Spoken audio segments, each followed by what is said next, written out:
Assalamu alaikum, post RN students, are you there?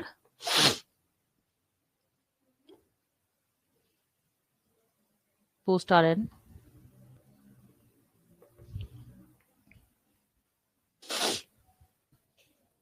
Students, you there?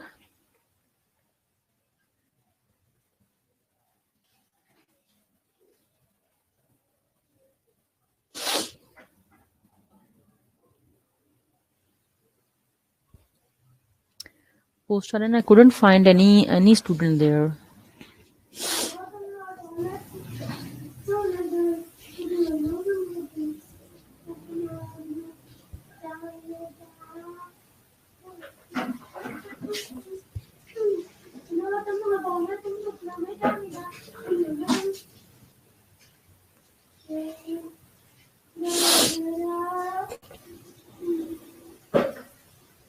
जी second year post RN.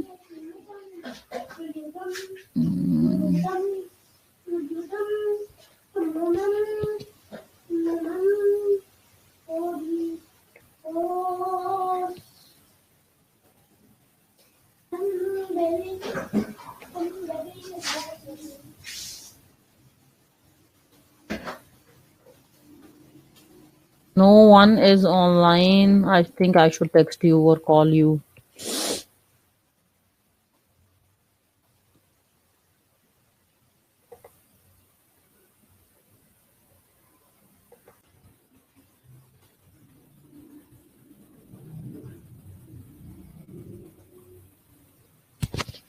जी finally student came. Mariam ji, Mariam किधर है बाकी सब लोग? No one is online. क्या पढ़ने वढ़ने का कोई इरादा नहीं है, कोई प्लान्स नहीं है तुम लोगों के?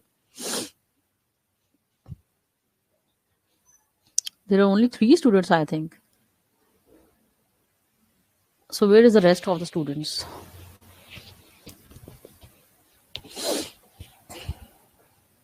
Are you able to hear me? If you are able to hear me, please ask the remaining students to come online. I give you 5 minutes.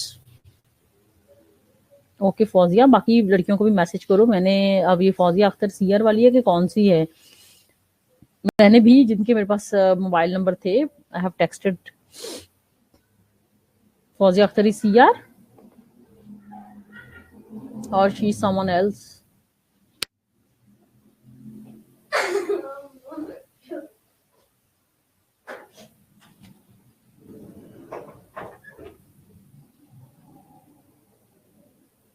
मेरी आवाज ओके ओके फौजिया बतूल ठीक है, मैसेज कर दिया. चलो दैट्स गुड. लेकिन ये है कि टाइम पे तुम लोग, अच्छा उस दिन भी तुम लोग ट्यूसडे को we have a class but no one was there. Open हटिए, मैं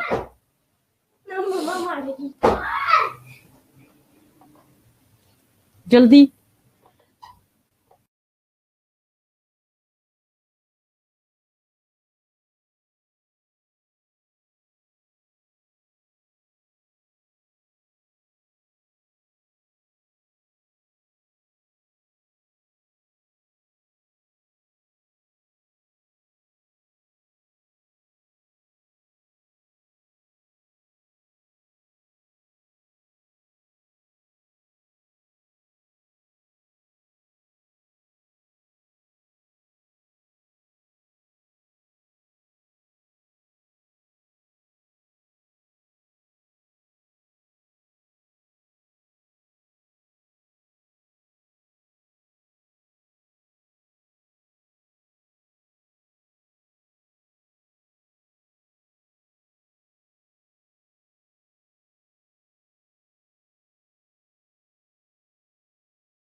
बोलना शुरू कर देना जी. क्लास अच्छा फाइनली, अच्छा ट्यूसडे को we have the class but no one was on there in the college. No one was in the college. मंगल को ये जो कल क्या था, वेडनेसडे, यस ट्यूसडे को जो हमारी क्लास थी, आई सर्च यू पीपल, सुना था 2 बच्चियां आई हैं जी, एक मारिया तो फैल और एक और शायद आई हुई है. लेकिन व्हेन आई वेंट देयर ऊपर कोई भी नहीं था. बाकी हालांकि तुम लोगों की जो है juniors, why? With I took their class. उस दिन भी कोई बच्चा नहीं था. इस तरह ना करो आप. ये हमारी कम से कम ऑनलाइन क्लासेस तो पूरा मंथ हैं. बट व्हाट अबाउट दिस के 3 स्टूडेंट्स ऑनलाइन हैं, क्योंकि तुम लोगों को ऑलरेडी ही कोर्स जो है ना वो काफी पेंडिंग है. तो we have done with vitamin और नॉट? Please tell. विटामिन हमने किए थे कि नहीं? लेकिन विटामिन के अलावा भी वी हैव अदर टॉपिक्स. ठीक है, मैं वही देख रही हूँ जो मैं तुम लोगों को जो है ना अभी करवाती हूँ. Just give me 5 minutes. मैं लेक्चर तुम लोगों का ना अपलोड करती हूँ.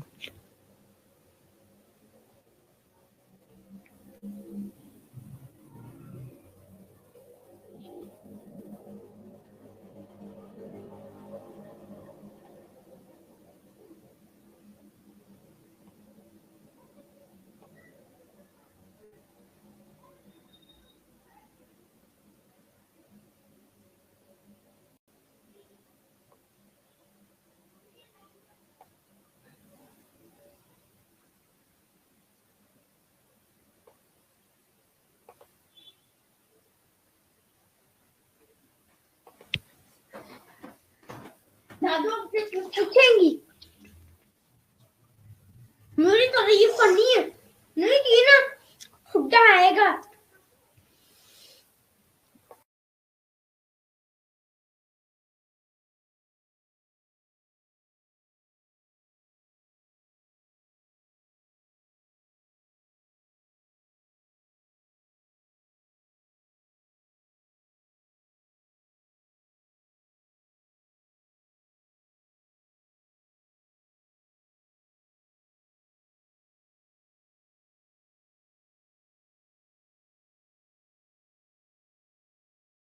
Just give me 5 minutes. I will upload the lecture.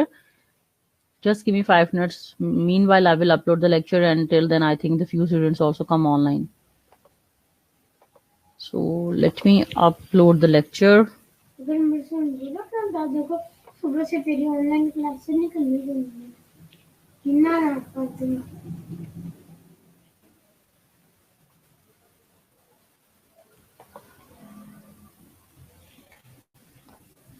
Okay, gee, let me upload the lecture.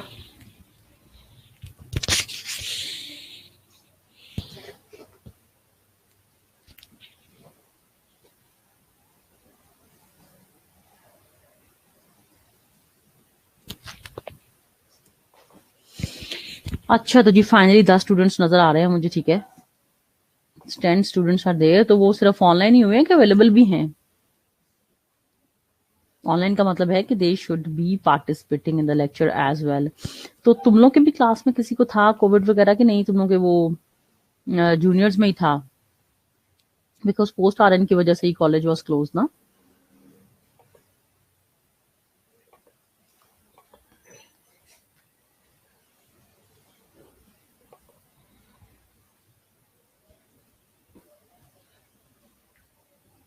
Ji ji, book से भी एक्चुअली ये जो चैप्टर है ना मरियम, ये जो है बेसिकली ओके फाइन, चलो गुड शाहिदा.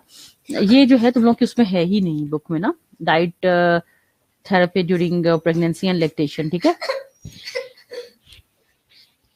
ठीक है, ये बुक में है ही नहीं बेसिकली. शूज के ऊपर से मुश्किल है ना, शूज उतार के बना, शूज उतार के बना. ठीक है, तो this is also one of the important chapter. ठीक है, जो न्यूट्रिशनल रिक्वायरमेंट्स होते हैं during pregnancy during lactation, definitely that is the important topic. ठीक है, because during pregnancy and lactation we all know that nutritional requirement increases tremendously. और not only during pregnancy but lactation में भी जो है जो न्यूट्रिशनल रिक्वायरमेंट्स हैं definitely infant और फीटस को ग्रोथ के लिए जो है दैट हैज बीन इंक्रीज्ड. ठीक है, तो ये अभी हम जी देखते हैं कि क्या क्या चीजें हैं जो बेसिकली. जी बिल्कुल sure, I will WhatsApp you. ठीक है, तो pregnancy is a period of great physiological stress for women as she is nurturing a growing fetus in her body. तो बेसिकली जो प्रेगनेंसी है we won't say that is a disease. ठीक है, कोई ऐसी डिजीज नहीं है. ठीक है, that is a basically physiological condition है. हमारी बॉडी में कुछ फिजियोलॉजिकल चेंजेस आ रही हैं ड्यूरिंग दिस टर्म पीरियड. ठीक है, when female has to nurture growing fetus in her body, and there are definitely tremendous amount of changes happening in the female and there is also increase demand of the nutrients, ठीक है। और ये जो nutrients की demand है ये definitely mother के लिए भी है और डेफिनेटली इन्फेंट के लिए भी है।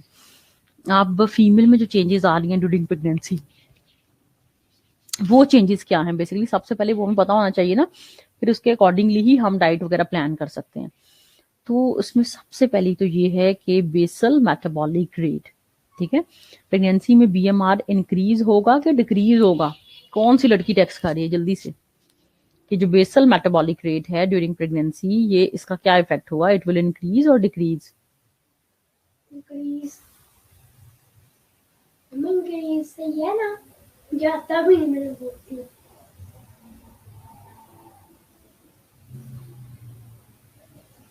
जी girls, quick reply. Increase. In pregnancy, BMR will increase or decrease? Yes, good. हम नशीन के नाम से ये कौन है जी? किसकी आईडी है? प्लीज अपने नाम पे रखो, मुझे कैसे पता चलेगा? जैसे फरहीन ने रखी हुई है, मरियम ने, शाहिदा ने, ठीक है। तो हु इज दिस हम नशीन? गुड, बिल्कुल जी। बीएमआर जो है ना प्रेगनेंसी में इंक्रीज होगा, ठीक है। Fetal growth and development increase the BMR by 5% during first trimester, ठीक है। जैसे जैसे टाइम पीरियड गुजरता जाएगा बीएमआर और ज्यादा इंक्रीज होता जाएगा। तो फर्स्ट ट्राइमेस्टर में है 5%, इसी तरह से सेकंड और थर्ड ट्राइमेस्टर में 12% बीएमआर विल इंक्रीज। इसी तरह से जीआई ट्रैक्ट की चेंजेस हैं, ठीक है। नॉर्मली जो सिम्टम्स भी हैं प्रेगनेंसी के, दैट इज नोजिया, वॉमिटिंग, ठीक है, कॉन्स्टिपेशन। तो ये इनिशियल साइंस एंड सिम्टम्स भी हैं। तो ये इसका मतलब है जीआई ट्रैक्ट में भी चेंजेस आ रही हैं, जिस वजह से ये सिम्टम्स जो हैं अपेयर हो रहे हैं, ठीक है। इसके अलावा जो है जी absorption of nutrients like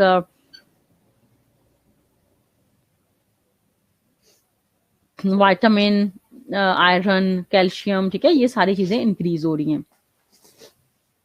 Changes in the body fluid, mother's blood volume increases so as to carry the appropriate amount of nutrients to the fetus and metabolic waste away from the fetus. With increase in the blood volume, the concentration of plasma proteins, जाहिर है pregnancy में आपको पता है plasma proteins की जो concentration है haemoglobin और वो सारी कम हो जाएगी, ठीक है। ब्लड के जो कॉन्स्टिट्यूएंट्स हैं आरबीसीज, वो उनका जरूरी नहीं है कि ये लो ही हो, लेकिन जैसे कि पाकिस्तान में ज्यादा फीमेल्स जो हैं they are suffering from anaemia, anaemic हैं ज्यादा, तो उसके हिसाब से ये है कि जो बॉडी फ्लूइड में जो है ना ये चेंजेस वगैरह आएंगी, ठीक है। क्योंकि और सेकेंडली ये है कि जब मदर्स का ब्लड वॉल्यूम इंक्रीज हो रहा है, तो ब्लड वॉल्यूम इंक्रीज हो रहा है तो जाहिर है फिर उसके सल्यूट्स कम हो जाएंगे ना, ठीक है। ब्लड वॉल्यूम इंक्रीज होगा तो उसमें सल्यूट्स की अमाउंट कम हो जाएगी। अब इम्पॉर्टेंट थिंग कि न्यूट्रिशन का फायदा क्या है, जो हम बार बार बात करें, अच्छी न्यूट्रिशन हो जी। तो सबसे पहली चीज कि प्रेगनेंसी में extra per day 300 kilo calories जो हैं they are required. 300 kilo calories per day is required. और ये कोई बहुत ज्यादा अमाउंट भी नहीं है कि जी जिसमें आपने सारा दिन खाते पीते रहना है। It is not like that. 300 kilo calories का मतलब कोई बहुत ज्यादा अमाउंट नहीं है। 2 सेब खा लो, 1 गिलास एक्स्ट्रा दूध का ही पी लो तो 300 किलो कैलोरीज हो जाती हैं। It's not a big deal. Mother has to nurture the fetus. Health of newborn depends upon the nutritional status of the mother.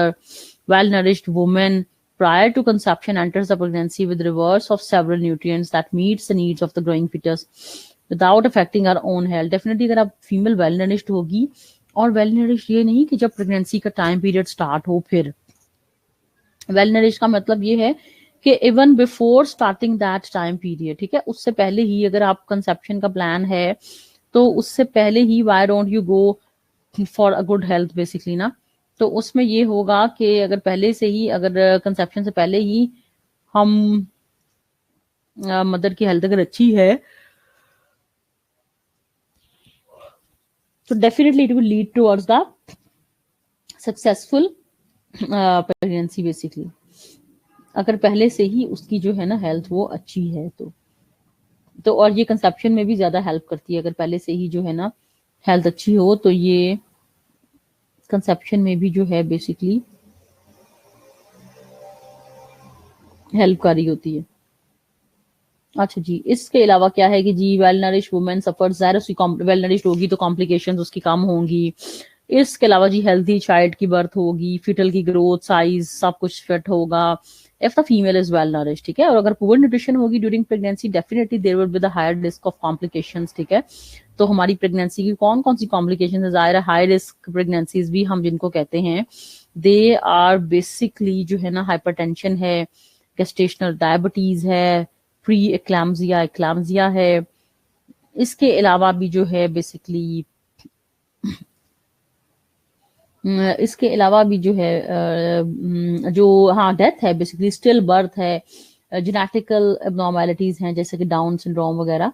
तो there are basically number of basically things which are associated with high risk pregnancies, ठीक है। तो बहुत ढेर सारी चीजें हैं जो कि हाई रिस्क प्रेगनेंसी के साथ एसोसिएटेड हैं, जिनको हम कॉम्बैट कर सकते हैं, बिल्कुल कट डाउन कर सकते हैं। लेकिन कैसे? बेसिकली डेफिनेटली हम ऐसे ही कट डाउन कर सकते हैं कि जब आप फीमेल की जो है ना वो हेल्थ अच्छी होगी, तभी ये होगा कि वो इसको कट डाउन कर सकेगी। जितनी भी हाई रिस्क आपकी प्रेगनेंसीज हैं, गेस्टेशनल डायबिटीज होगी, क्लैम्सिया, प्री क्लैम्सिया हो गया, ठीक है। तो ये सारी चीजें जो हैं वो बेसिकली न्यूट्रिशन पे डिपेंड कर रही हैं।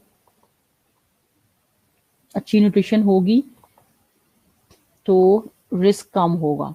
During pregnancy, nutrition need increases to develop the maternal organs, uterus, placenta, breast tissues to build up body reserves. क्यों हमें एक्स्ट्रा हम बात करें, क्यों हमें चाहिए? इन सारी वजहों की वजह से चाहिए, ठीक है। To build up the body reserves, and during first trimester there is no significant increase in the size of the fetus. Thus, only qualitative improvement in nutrients intake is required. And second and third trimester में क्या है कि increased nutrient intake is suggested in second and third trimester. तो अब female में एक और चीज भी देखो ना कि अगर इसमें मेटरनल ऑर्गन्स डेवलप हो रहे हैं, लाइक जिनका साइज बढ़ रहा है, यूट्रस का साइज इंक्रीज हो रहा है, ठीक है, ब्रेस्ट टिश्यूज की डेवलपमेंट, ब्रेस्ट का साइज इंक्रीज हो रहा है, प्लेसेंटा ये फीमेल की बॉडी में बन रहा है, प्लस उसमें एमनोटिक फ्लूइड आ रहा है, ठीक है। These are the basically things that contribute towards the weight gain of the female as well. जो हम कहते हैं ना कि और प्लस फीटस का भी अपना भी एक वजन होता है। तो जो प्रेगनेंसी में जो माँ का जो बेसिकली वजन बढ़ रहा है, ये एक दफा क्वेश्चन आया था, ठीक है। और सारी क्लास ही गलत अटेम्प्ट करके आई थी कि what are the factors that contribute towards the weight gain of the female during the pregnancy. तो प्रेगनेंसी में जो फीमेल का वजन बढ़ता है उसमें कौन कौन से फैक्टर्स कंट्रीब्यूट करते हैं? तो उसमें जो फैक्टर्स कंट्रीब्यूट करते हैं ना, उसमें एक चीज तो होगी, चलो एनर्जी वो इनटेक उसका ज्यादा हो रहा है, इस वजह से उसका वजन बढ़ रहा है, ठीक है। कि there is intake of extra kilo calories, 300 kilo calories per day वो ले रही है, दैट्स वाई उसका वेट गेन कर रहा है। That is only the one factor. उसके अलावा भी फैक्टर्स हैं। फॉर एग्जाम्पल, उसके यूट्रस का साइज इंक्रीज हो रहा है, उसमें प्लेसेंटा की डेवलपमेंट हो रही है, ब्रेस्ट टिश्यूज की डेवलपमेंट हो रही है, एमनाइटिक फ्लूइड बन रहा है। ये सारे फैक्टर्स हैं जो कंट्रीब्यूट करते हैं towards the weight gain of the female. तो जी कितना आइडियली उसको गेन करना चाहिए ड्यूरिंग द 9 मंथ्स? जो वेट गेन होता है एक फीमेल का, कितना वजन जो है एक आइडियल सक्सेसफुल प्रेगनेंसी में बढ़ना चाहिए? क्योंकि ये लाजमी बढ़ना चाहिए। अगर ये नहीं बढ़ रहा तो इसका तो मतलब ये है ना कि वो सक्सेसफुल नहीं है उसकी प्रेगनेंसी, अगर वजन नहीं बढ़ेगा तो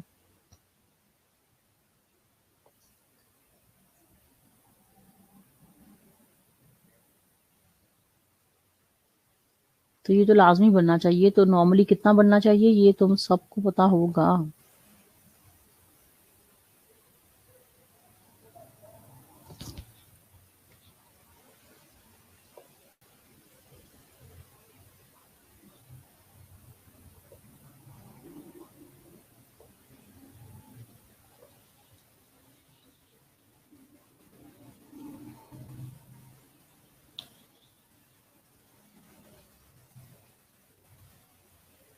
about 6 to 7, Mariam that is wrong. 6 to 7 kg बहुत कम बताया आपने।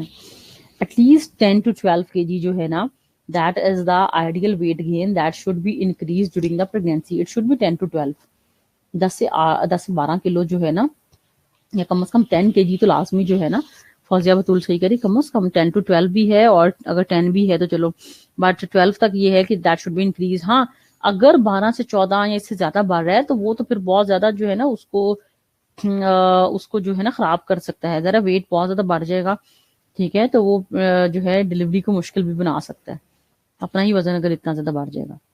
तो इसमें ये है कि अगर आप बहुत एक्सेसिव भी किलो कैलोरीज ले रहे हो और बच्चे का भी साइज अगर बहुत ज्यादा बढ़ रहा है, अपना भी माँ का बढ़ रहा है, तो that will make the normal delivery definitely lead towards the cross sectional delivery, यानी कि सी सेक्शन की तरफ ले जाएगा। तो वेट गेन जो है वो बहुत ज्यादा भी नहीं होना चाहिए, बट डेफिनेटली 10 kg तक जो है that is ideal. During pregnancy, additional energy is required to support the growth of features, development of placenta, maternal tissues, to meet the needs of increased basal metabolic rate, and to deposit fat, which will be used during lactation. Additional 300 is required during the second and third trimester. ये जो हम additional 300 की बात करते हैं ना, ये normally first में इतना नहीं require होता, but that is required during the second and third trimester. तो अब ये लिखा हुआ है अगर कोई सेडेंट्री है, फीमेल बिल्कुल ही कोई काम नहीं कर रही, ठीक है, तो उसकी पहली सेडेंट्री की जो थी ना रिक्वायरमेंट, वैसे तो हम कहते हैं ना 2200 किलो कैलोरीज हैं फीमेल्स की, या 2000 किलो कैलोरीज हैं, 2200 हैं वैसे फीमेल की, ठीक है। तो जो फीमेल बिल्कुल सेडेंट्री है, लाइफस्टाइल गुजार रही है, ठीक है, तो उसको पहले चाहिए थी 1875 किलो कैलोरीज, तो इसमें 300 इंक्रीज हो गई, तो उसकी 2175 हो गई। जो फीमेल पहले मॉडरेट काम कर रही थी, ठीक है, तो 2225 उसका पहले उसकी कैरीज थी, तो इसकी बन जाएगी 2500। तो नॉर्मली जब आपसे पूछा जाए कि प्रेग्नेंट फीमेल की कितनी है, तो आप 2500 किलो कैलोरीज बताओगे, यानी कि 2200 तकरीबन नॉर्मल अडल्ट की होती हैं फीमेल्स की, तो 300 किलो कैलोरीज उसमें एक्स्ट्रा आपने ऐड की, तो it will make up to 2500 kilo calories. तो जनरल अगर सवाल आ जाए कि additional kilo calories required during pregnancy, तो वो हो जाएगा 300। और अगर ये सवाल आ जाए कि total kilo calories required during pregnancy, तो वो हो जाएगा फिर 2200, उसको पहले चाहिए थी, 300 आपने और ऐड की, तो 2500 किलो कैलोरीज। ठीक है, वैसे इन्होंने ये इसको ब्रेक करके भी बताया हुआ कि हैवी वर्कर की कितनी हो जा रहा है। अगर कोई बहुत ही ज्यादा काम करती है, ठीक है, और जैसे कि योगा इंस्ट्रक्टर्स हैं, साथ में उनकी एक्सरसाइज भी हो जाती है या कुछ इस तरह वाला, कि जिसमें उनकी कंजप्शन ज्यादा हो रही है कैलोरीज की, तो उसको अगर पहले 2900 चाहिए थी, तो अब उसको 3000 से ज्यादा चाहिए होंगी किलो कैलोरीज। तो डिपेंडिंग अपॉन के जी उसका वर्क कैसा है। Protein requirement during pregnancy, definitely protein requirement भी ड्यूरिंग प्रेगनेंसी इंक्रीज हो रही है। During pregnancy additional protein is required for the growth of foetus, development of placenta, सारे ऑर्गन्स वही हैं जो डेवलप होने हैं, increase maternal blood volume, formation of amniotic fluid, जो सारी चीजें बन रही हैं, तो इन चीजों के लिए हमें एक खाने पीने का सोर्स चाहिए, ठीक है। तो protein reserves prepares the mother for labour, delivery and lactation. जो प्रोटीन के रिजर्व्स हैं वो ये नहीं कि सिर्फ प्रेगनेंसी के लिए, बल्कि वो एंड पे लेबर के लिए, डिलीवरी के लिए और फिर लैक्टेशन के लिए भी फीमेल को प्रिपेयर कर रहे हैं। तो additional 15 gram of protein is required during second and third trimester. और हमें ये भी जो प्रोटीन है ना, इसके हमने लेने हैं गुड क्वालिटी सोर्स, ठीक है। तो गुड क्वालिटी सोर्सेस की जब हम बात करते हैं, तो इसका क्या मतलब है गुड क्वालिटी जो हमारी प्रोटीन्स हैं। When we talk about the good quality protein, तो इसका मतलब है ऐसी सारी प्रोटीन्स जिनमें हमारे जो है ना वो असेंशियल अमाइनो एसिड्स प्रेजेंट हो, इनको हम कहते हैं basically that is the good quality protein.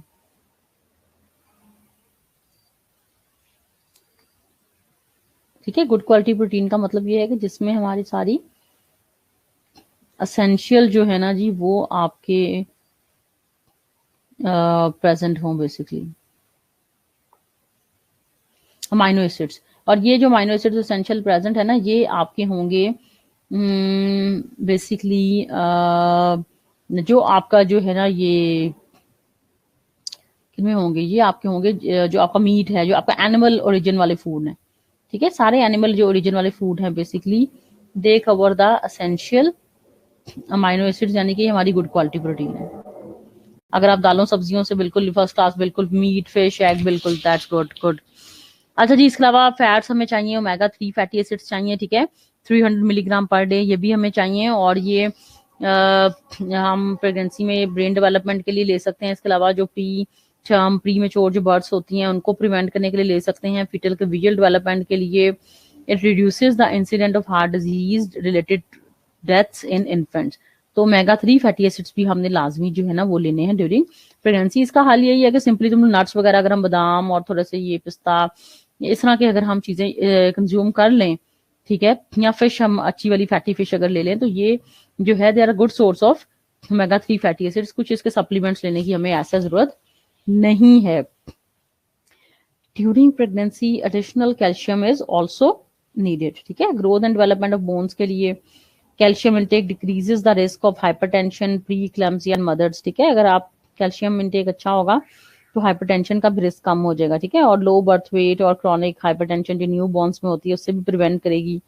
Definitely bones के लिए अच्छा है, मसल कंट्रैक्शन के लिए अच्छा है, ब्लड क्लॉटिंग के लिए अच्छा है, ठीक है। और इसके अलावा जो है ना, अगर आपका प्लाज्मा कैल्शियम अच्छा है तो फिर ये जो मदर की बोन्स में भी जाके जो है ना वो उनको भी स्ट्रॉन्ग कर सकता है। लेकिन अगर प्लाज्मा का कैल्शियम अच्छा नहीं है तो फिर तो बोन्स की डीमिनरलाइजेशन हो जाएगी ना, बोन से आपकी बॉडी कैल्शियम ले लेगी और ब्लड के कैल्शियम को पूरा करती रहेगी, जिसकी वजह से इजीली फ्रैक्चर्स वगैरह जो है ना मदर को हो सकते हैं। तो इसलिए ये है कि कम से कम 1000 मिलीग्राम जो है ना, यानी कि 1000 मिलीग्राम का मतलब ये है कि 1000 ग्राम यानी कि 1 ग्राम जो है ना कैल्शियम जो है ना, 1000 मिलीग्राम का मतलब 1 ग्राम, ठीक है।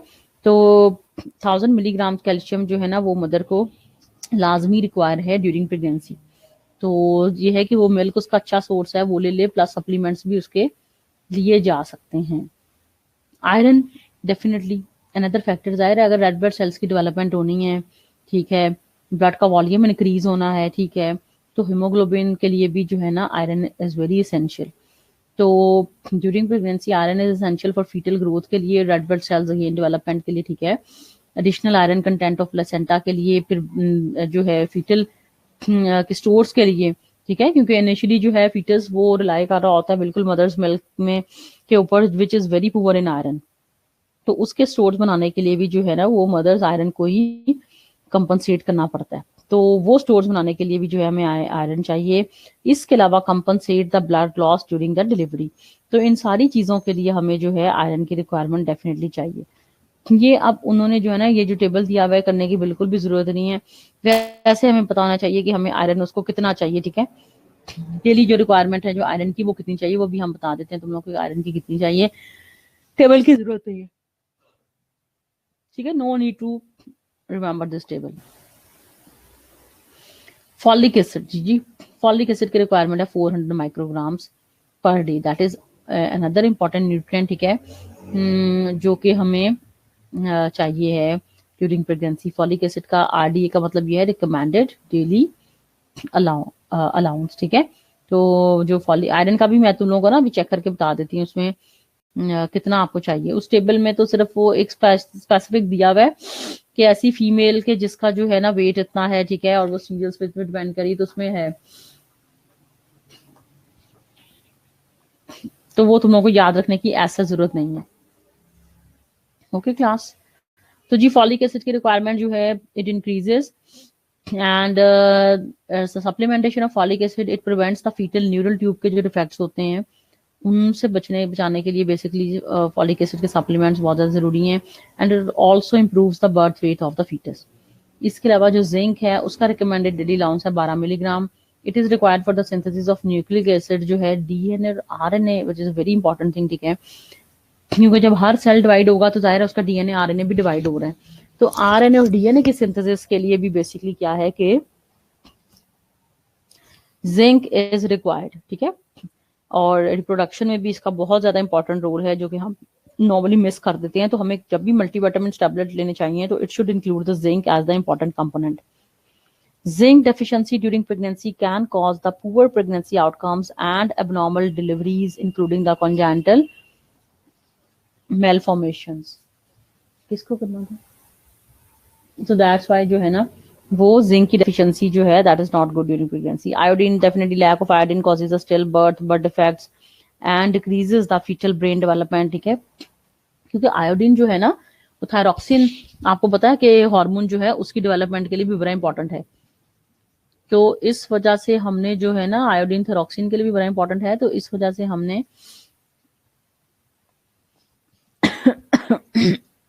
इसको लाजमी अपनी डाइट में ना इंक्लूड करना है।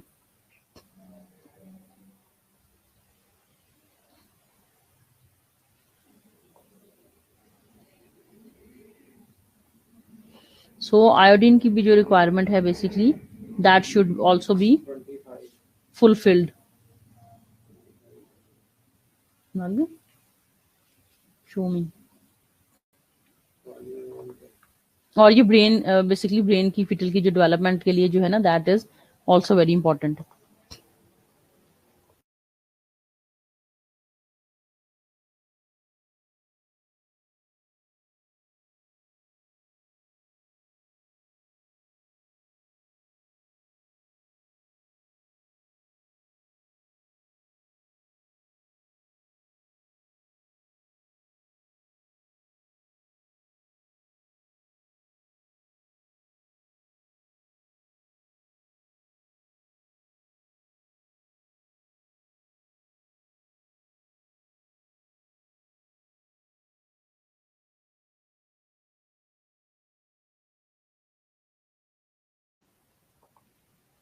ओके जी, इसका विटामिन ए है, ठीक है. ये बुक में नहीं है. मायरा तो फैल, मारिया तो फैल, this chapter is not basically in the book. अगर बुक से होता तो मैं बुक को स्कैन करके तुम लोगों को पढ़ा रही होती, ठीक है. सो ये बुक में ढूंढने की जरूरत नहीं है, because this chapter is not available. तो इसकी मैं स्लाइड्स तुम लोगों से शेयर कर दूंगी. प्लस अगर सीनियर्स में कोई जानने वाला है तो उनको मैंने दिए, मैं इसके नोट्स तुम लोग उनसे भी ले सकते हो, ठीक है. नहीं तो फिर जब आएंगे हम कॉलेज इंशाल्लाह ओपन होंगे तो I will give you notes as well. Otherwise जो है ना, स्लाइड्स भी इनफ है. विटामिन ए जी 600 माइक्रोग्राम जो है ना, 600 माइक्रोग्राम पर डे जो है ना, ये भी रिक्वायर्ड है. डेफिनेटली जो इम्यून सिस्टम के प्रॉब्लम्स हैं, ब्लाइंडनेस है, इन्फेक्शन से भी बचा रहा है. तो vitamin A is also the important micro nutrient which is required. Vitamin D जो है 5 micrograms, it is required for the formation of fetal bones. There winters और समर्स. बस 50 और कोई. अच्छा जी, विटामिन डी फीटल बोन्स के लिए. Vitamin K definitely normal coagulation of blood के लिए. और तुम सबको वैसे भी पता है, न्यूबॉर्न के जो हेमरेजेस हैं उससे प्रिवेंट करने के लिए विटामिन के इज आल्सो रिक्वायर्ड. इसके अलावा जी है vitamin B 12. Its supplementation during pregnancy helps in the brain and nervous system development. फिर विटामिन सी जो है डेफिनेटली ये रिक्वायर है कि अगर आप आयरन ले रहे हो तो आयरन की एब्जॉर्प्शन के लिए vitamin C is highly required, ठीक है. तो deficiency of vitamin C also increases the chance of pre term delivery. Vitamin B6, it is required for fetal development and positive pregnancy outcomes. Vitamin B1, B2, B3 बहुत minute amount में ये require होते हैं, यानी कि 0.2 milligram, ठीक है. तो ये भी बेसिकली जो है ना रिक्वायर है. इसके अलावा जो जी अदर कंसिडरेशंस ड्यूरिंग प्रेगनेंसी, कौन कौन सी चीजें हैं जो आपको नहीं लेनी basically. Just give me 1 minute, I will return you. Thank you. ठीक है, अब कौन कौन सी जो चीजें हैं जो कि हमने, तो इसमें very that is very clear के डेफिनेटली कैफीन जो है, ठीक है, it should not be taken.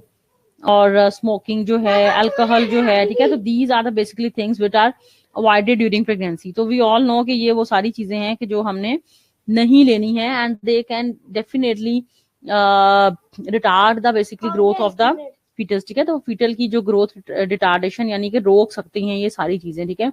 इसके अलावा फीटल डैमेज और एबनॉर्मेलिटीज वगैरह भी कॉज कर सकती हैं. इसलिए जो है हमने कैफीन, ठीक है, it should be avoided. It increase the risk of miscarriages and also pre mature deliveries. इसके अलावा जो स्मोकिंग है, स्मोकिंग जाहिर है ये इसका सबसे बड़ा नुकसान ये है कि it impairs the oxygen and nutrient transport, ठीक है.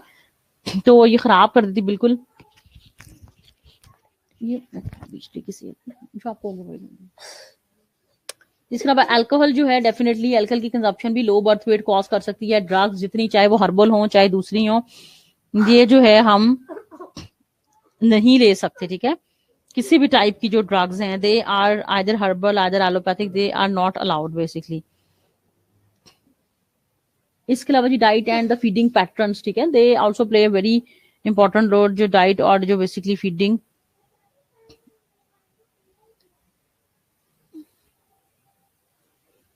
जो फीडिंग पैटर्न्स हैं.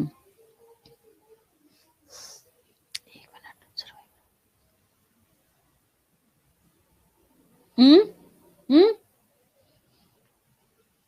15.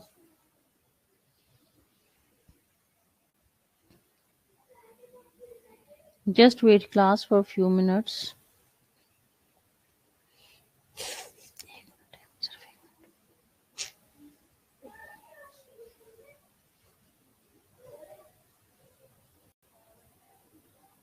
Just wait.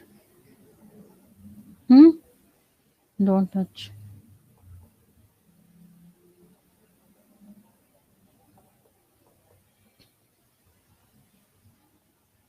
नो खराब हो जाएगा मम्मा का।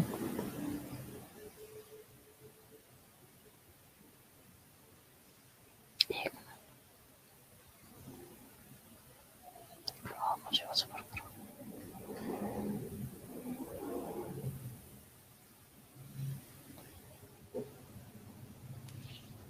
Hello,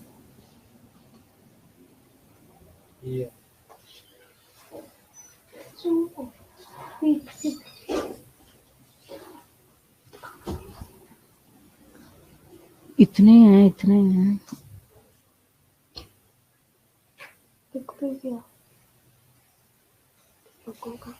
No, this is Jaco.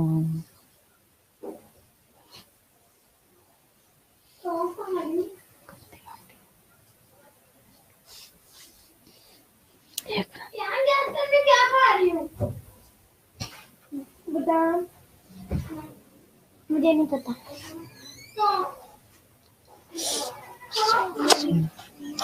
सौंफ ला के दे मुझे। ये अभी बहुत ओ माय गॉड, ये क्या किया आपने?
हेलो, मैं ये क्या लिखा बच्चों ने? 40 सेकेंड। ये एक मिनट रुको जी। What is this 5, 18 and 40? What is this 5, 18 and 40 and 28? जी पापा को दिखा के फिर ऑर्डर कर दे, ना तो कुछ ऐसे चेंज ना करना जी। क्लास आई एम बैक, जल्दी से जी हम इसको खत्म करें। ये क्या है जी? 28, 40 और 18 और ये व्हाट इज दिस? अच्छा, ये जो है ना चीजें हमने नहीं नहीं करनी, बिल्कुल नहीं लेनी डाइट में, ठीक है, प्रेग्नेंट फीमेल ने। ओके, तो डाइट एंड फीडिंग पैटर्न्स में क्या है? Hello, are you able to hear me class? अच्छा, तुम लोगों के रोल नंबर, ओके फाइन। मैंने कहा क्या लिखना शुरू कर दिया, 2140। अच्छा जी, to meet the increase nutrients during pregnancy mother should increase her feeding और pregnant women should consume 5 to 6 meals. उसके ऐसा नहीं होगा, ओके फाइन, रोल नंबर मुझे समझ आ गए। अच्छा, उसके भी जैसे ना हमने डिजीजेस में डाइट चार्ट बनाया था ना, इस तरह प्रेगनेंसी का भी आ जाए तो हम ऐसा नहीं करेंगे सुबह दोपहर शाम उसको बस 3 तरह का खाना चाहिए। It is not like that. इसमें भी उसको 5-6 मील्स लेने हैं, लेकिन हर 2-3 घंटे बाद उसने कुछ खाना है, ठीक है। लेकिन ये नहीं कि वो पूरे ही मील्स लेती जाएगी हर, लेकिन ये कभी जूस ले लिया, कभी फ्रूट्स ले लिए, ठीक है। तो न्यूट्रिटिव चीजें ज्यादा लेनी है बेसिकली, ठीक है। और इसके अलावा प्रोटीन उसको अच्छी चाहिए, तो उसके लिए जो है ना उसको फिश जो है, मिल्क है, मीट, एग्स, ठीक है, ये उसको इंक्रीज करना है। फिर आयरन, कैल्शियम, फॉलिक एसिड, ठीक है, ओमेगा 3 फैटी एसिड्स। तो डाइट ऐसी लेनी है जिसमें सारी चीजें हों। इसके अलावा जी importance of nutrition during lactation, के during lactation adequate amount of nutrition is required. और लैक्टेशन में एक्स्ट्रा जो है 550 kilo calories they are required. और डेफिनेटली जो मदर्स मिल्क है,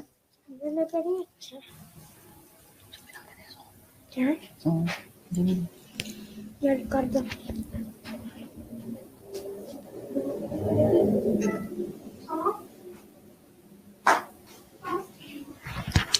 ठीक है। तो लैक्टेशन में बल्कि ज्यादा उसको कैलोरीज चाहिए, 550 चाहिए। देखो, प्रेगनेंसी में डेली 300 चाहिए और लैक्टेशन में उसको 550 चाहिए। If mother's diet is inadequate, then she will draw her own body reserves to meet the needs of the lactation. Definitely, अगर इस दौरान ये 550 नहीं लेगी तो मदर मिल्क जो प्रोड्यूस हो रहा है वो बॉडी के जो अपने इसके स्टोर्स हैं, अपने जो रिजर्व्स हैं, वो सारे कंज्यूम होंगे। अपना उसका कैल्शियम, अगर वो उस दौरान कैल्शियम ज्यादा नहीं लेगी तो बॉडी का अपना कैल्शियम जा रहा होगा, अगर मिल्क वगैरह नहीं लेगी। तो इसमें लाजमी है कि 3 ग्लास ऑफ मिल्क उसने लैक्टेशन में लाजमी कंज्यूम करने हैं। प्रेगनेंसी में 2 ग्लास दूध पीना है तो लैक्टेशन में 3 ग्लास पीना है, ठीक है। तो एनर्जी रिक्वायरमेंट लैक्टेशन की बहुत ज्यादा है, तो ये आइडली तुम लोग 600 लिख सकते हो, वैसे 550 से 600 की रेंज है, ठीक है। During pregnancy approximately 600 to 850 milk is secreted daily. इसके अलावा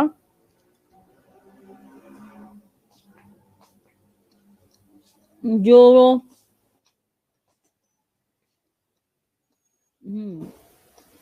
मैं देख रही थी बेसिकली कितनी चीजें रह गई हैं।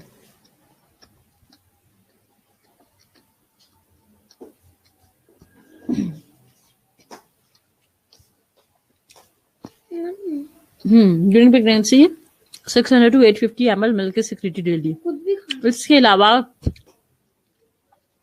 energy content of mother's milk and efficacy of conversion of food energy into milk energy determines the energy requirement of a lactating female. During the first 6 months of lactation, additional 550 kilocalorie per day energy is required. हाँ, 550 जो है per day जो है उसको energy चाहिए, और during 6 to 12 month जो है ना उसको 400 किलो कैलोरी जो है एनर्जी वो चाहिए।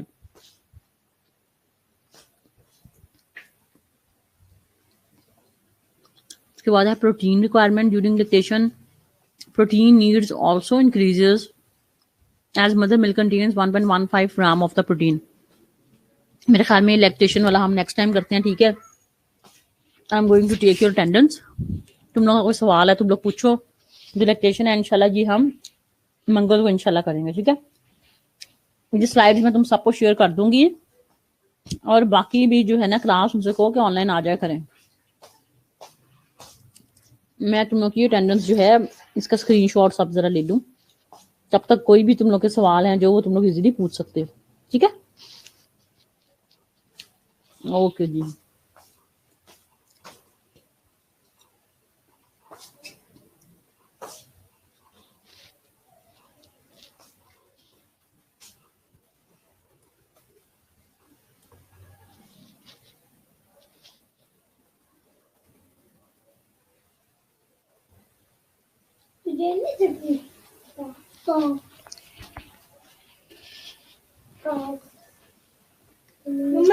क्या होता है?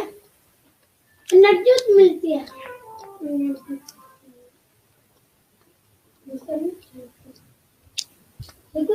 जी मैं तुम लोग की ले रही हूँ स्क्रीनशॉट्स ना तुम लोग की अटेंडेंस के लिए। If there are any questions, you are welcome to ask.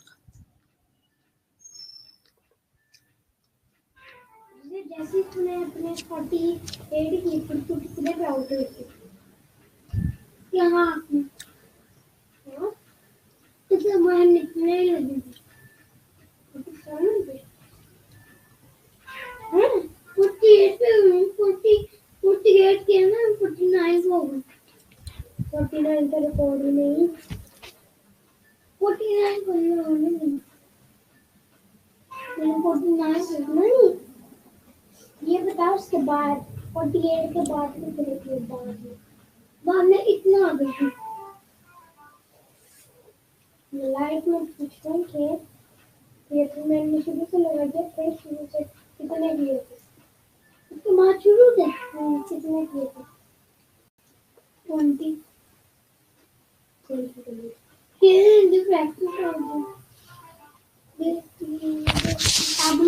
अच्छा जी, वाटर की क्लोरीनेशन कैसे करते हैं? अच्छा, वाटर की क्लोरीनेशन के 3-4 तरीके हैं। अब तुम लोग घर के पानी की करना चाहते हो, किसी टैंक के पानी की करना चाहते हो, ठीक है। वाटर की जो क्लोरीनेशन है उसमें ट्यूबवेल्स की भी क्लोरीनेशन होती है, तो उसमें क्लोरीनेटर्स, हाइपोक्लोरीनेटर्स इंस्टॉल हुए होते हैं, ठीक है। बाजार से डोजिंग पंप्स मिलते हैं, ठीक है।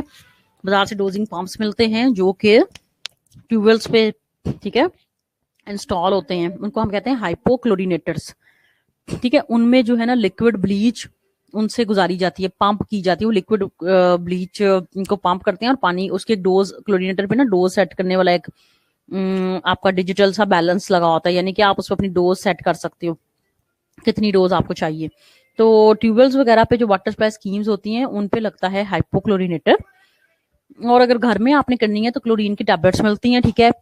बाजार से ब्लीच यानी कि हाइपोक्लोरीन सोडियम हाइपोक्लोराइड होता है, उसको हम कहते हैं, जो हमें केमिकल मिलता है जिसको हम आम लफ्जों में ब्लीच कहते हैं, तो इसका नाम होता है सोडियम हाइपोक्लोराइड। घर में अगर करनी है तो क्लोरीन टैबलेट्स मिलती हैं, उसके फिर अमाउंट ली होती है कि वो बहुत ज्यादा पानी में एक गोली डालनी होती है, यानी कि गैलन्स, पता नहीं कितने गैलन्स, 10 गैलन्स और आई डोंट नो एग्जैक्टली के वाटर में आपने एक टैबलेट डालनी होती है। मैं बहुत कम अमाउंट में डालते हैं क्लोरीन, ठीक है, बिकॉज क्लोरीन एक डिसइंफेक्टेंट है और इसकी ज्यादा अमाउंट्स जो है पेट की बीमारियों का बाइस बन सकती हैं, ठीक है ना। तो ये बचाती है हमें वैसे तो बैक्टीरियोलॉजिकल माइक्रो ऑर्गेनिज्म से, अगर हम पानी में डाल दें तो पानी को बैक्टीरिया फ्री कर देती है, लेकिन अगर तुम यही तादाद अगर ज्यादा डाल दो तो ये डायरिया वगैरह भी कॉज कर सकती है। तो हमने क्लोरीन को बहुत एहतियात से, ठीक है, that is a bleach, that is a chemical, तो हमने बहुत एहतियात से इसको पानी में डालना है, ठीक है। तो घर के पानी के लिए क्लोरीन की टैबलेट्स, ट्यूबवेल वगैरह पे जो वहाँ पे हो वहाँ पे हाइपोक्लोरिनेटर्स इंस्टॉल किए जाते हैं। उन हाइपोक्लोरिनेटर्स में केमिकल होता है सोडियम हाइपोक्लोराइड, जो हम लैदा से एक ड्रम वगैरह में डालते हैं, पाइप उसके साथ गुजारते हैं, उससे पास करते हैं और वो ट्यूबवेल में थोड़ी थोड़ी जो है ना वो डोज डाली जाते हैं। तो ये है जी क्लोरीनेटर, क्लोरीनेशन, ठीक है। Is it okay?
और ये 14 है। 12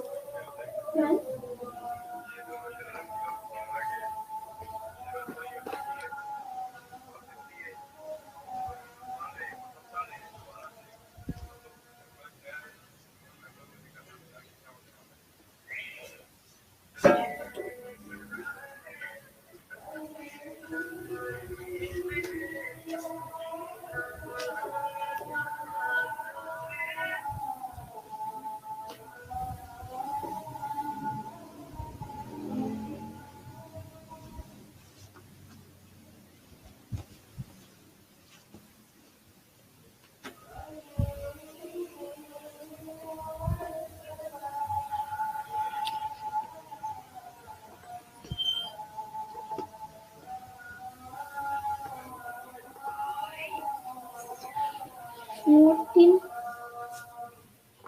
तो क्लास मेरी तरफ से खुदा हाफिज, ठीक है, थैंक यू, सी यू इंशाल्लाह नेक्स्ट वीक।